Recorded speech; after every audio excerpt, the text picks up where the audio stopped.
Bukele, au Salvador, qui en 7 mois a construit 70 000 places de prison. Comment est-ce qu'il a fait? Vous avez vu ces images au Salvador où on les voit assis de façon qu'on soit d'accord ou pas, c'est un modèle indigne, qui vous c'est pas un inspire? modèle. Bienvenue dans cette nouvelle vidéo Pépite. Aujourd'hui, Sarah Knafo se retrouve face à deux journalistes de gauche, et comme vous allez le voir, Sarah Knafo va être sans pitié avec eux. En effet, les journalistes vont aborder le sujet du narcotrafic avec Sarah Knafo seulement au moment où elle va se mettre à parler et proposer des solutions concrètes pour en finir définitivement avec le narcotrafic. Les journalistes vont commencer à lui couper la parole comme si ce qu'elle disait les dérangeait. Je vous laisse voir, c'est lunaire. Revenons sur la philosophie actuelle de la lutte contre le narcotrafic. Aujourd'hui, l'État français, pour aller vite, a une politique qui vise uniquement à attraper les gros poissons, les gros caïds, ceux qui ont déjà gagné des millions d'euros grâce à la drogue.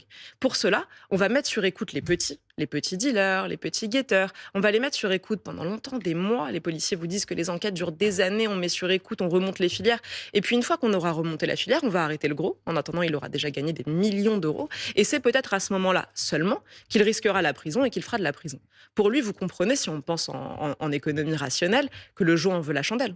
Il se dit, je vais rester pendant des années, je vais avoir le temps de devenir très gros, je vais gagner des millions d'euros et peut-être que je ferai 2 ans de prison. Avec notre système laxiste, peut-être qu'il sera gentil en prison, il fera de la poterie. Juste, je précise, le gouvernement revendique de vouloir imiter la méthode du juge Falcone en Italie, en Sicile. Oui, les gros poissons, c'est la méthode anti-mafia à l'italienne. Donc la méthode, c'est, comme était le sujet italien, ce n'est pas le nôtre et je vais expliquer pourquoi, on attrape uniquement les gros, on remonte les filières et une fois qu'on arrive aux gros, on les arrête. Vous proposez quoi? Alors moi, ce que je propose, c'est qu'il faut se rendre compte de ce que c'est aujourd'hui l'économie de la drogue.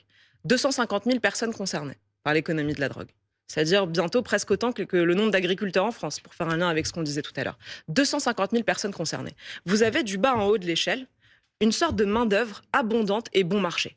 Vous avez des jeunes de 14 ans qui sont en bas des tours. D'ailleurs, ce sont eux qui dérangent le plus les riverains. Et pour avoir grandi en Seine-Saint-Denis, je peux vous dire que ce qui est le plus obsédant et pénalisant quand on y habite, c'est d'entendre toute la journée ce bruit de ces gamins qui crient « Il y a la police !» qui hurlent toute la nuit à chaque fois qu'ils voient une voiture de police. Ces gens-là ne sont jamais arrêtés. Parce qu'on a un code des mineurs aujourd'hui qui fait que c'est très difficile de les arrêter et encore plus de les enfermer. Je pense qu'il faut revenir sur ça et que un enfant de 15 ans, un adolescent de 15 ans qui deal comme un adulte doit être enfermé comme un adulte. Donc première chose. Deuxième chose, pour les petits dealers, les fameux, ceux dont on les met seulement sur écoute et on les arrête jamais, il faut être extrêmement ferme. Là encore, du deal, y compris un petit dealer en bas de l'échelle, ça doit être de la prison ferme. Mais est-ce que pas les du arrêter réaménagement de peine. du Donc, jour au lendemain, si j'ose dire, ce n'est pas s'empêcher de remonter la filière pour attraper les gros poissons, comme vous parlez? C'est ça aussi le travail des enquêteurs. C'est très intéressant et c'est la bonne question. En réalité, ce qu'il faut se demander, c'est est-ce qu'il vaut mieux arrêter les gros poissons ou est-ce qu'il vaut mieux tuer toute la chaîne?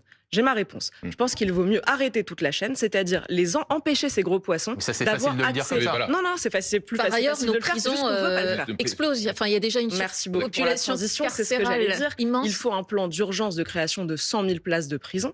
Un plan d'urgence pour le faire. Si vous voulez, on pourra l'évoquer et le détailler. Facile à dire, mais dur à financer. Emmanuel Macron lui-même a eu beaucoup de mal à financer les milliers de places de prison. Il absolument pas donné les moyens. Pour le faire, je vous donne un exemple. Bukele, au Salvador, qui en 7 mois a construit 70 000 places de prison. Comment est-ce qu'il a fait? Vous avez vu ces images au Salvador où on les voit assis de façon qu'on soit d'accord ou pas, c'est un modèle indigne, qui vous c'est pas un inspire? modèle. Les prisons les plus modernes du monde. Alors, ce qui est un modèle pour moi, c'est d'abord la première chose, pardonnez-moi de revenir au b.a.-ba. Si on enferme les délinquants, on pacifie la société. Si on enferme les criminels, on empêche la criminalité dans les rues. Vous-même, ils sont 250 000 alors, si je peux répondre à une question à la fois, sinon ça va être un peu dur d'exprimer ce que je veux exprimer. Donc, première chose que nous montre le Salvador, et c'est Nayib Bukele qui le disait à la tribune des Nations Unies, il disait « Vous ne pouvez pas vous prétendre le monde libre quand votre propre peuple a peur dans la rue. Vous n'êtes pas le monde libre. » Et lui, disait-il, « Moi, j'ai enfermé 70 000 criminels et j'ai libéré des millions d'habitants salvadoriens. » Je pense qu'il faut faire exactement la même chose. Là, premièrement, revenir sur cette philosophie. Enfermer les gens, ce n'est pas immoral. Au contraire, c'est moral parce que c'est protéger le reste de la société. Et la prison doit servir à ça. Une fois qu'on accepte cela, une fois qu'on accepte que toute la philosophie de la justice aujourd'hui, qui vise à dire il faut éviter à tout prix la prison, pourquoi est-ce qu'on n'a pas de place de prison? Parce qu'on n'a pas voulu en construire, justement parce qu'on pensait que la prison, c'était mal.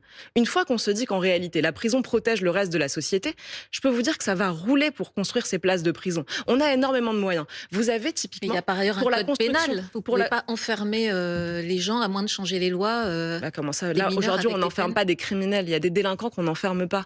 Il y a des délinquants à qui on met des bracelets électroniques. Il ne s'agit pas de changer les lois, il s'agit de les faire appliquer. Aujourd'hui, on ne les applique pas parce qu'on n'a pas de place, faute de moyens, faute de place. Les juges vous disent, bon, on va le mettre sous bracelet électronique parce que de toute façon, il n'y a pas de place en prison. Et les juges vont être incités en ce sens. Vous avez des circulaires du ministère de la Justice, notamment Madame Taubira, qui disait éviter à tout prix la prison. Moi, je pense le contraire. Il faut que les gens dorment en prison quand ils ont commis un crime ou un délit. Donc, typiquement, si vous êtes un dealer, y compris ce qu'on appelle un petit dealer, avec un petit surnom affectif, comme si c'était normal d'être un petit dealer, il faut dormir en prison. Et les consommateurs, on disait amende formateur de 200 à 500 euros. Et les consommateurs aussi. C'est pour ça que je disais que ça va dans le bon sens. À mon avis, 500 euros, les consommateurs, ils doivent aller en prison. Non, pas en prison. Il faut des amendes. Il faut des amendes, attention. Il faut des amendes pour les consommateurs. Si vous récidivez, si on vous attrape 3 fois en train de consommer de la cocaïne, bah oui, il faut aller en prison au bout d'un moment. Dites-nous en commentaire ce que vous avez pensé de cette intervention de Sarah Knafo. Pour ma part, je suis tout à fait d'accord avec elle. Si on ne détruit pas toute la chaîne, ça ne sert à rien, et nos cités ressembleront toujours à des zones de guerre avec des guetteurs mineurs.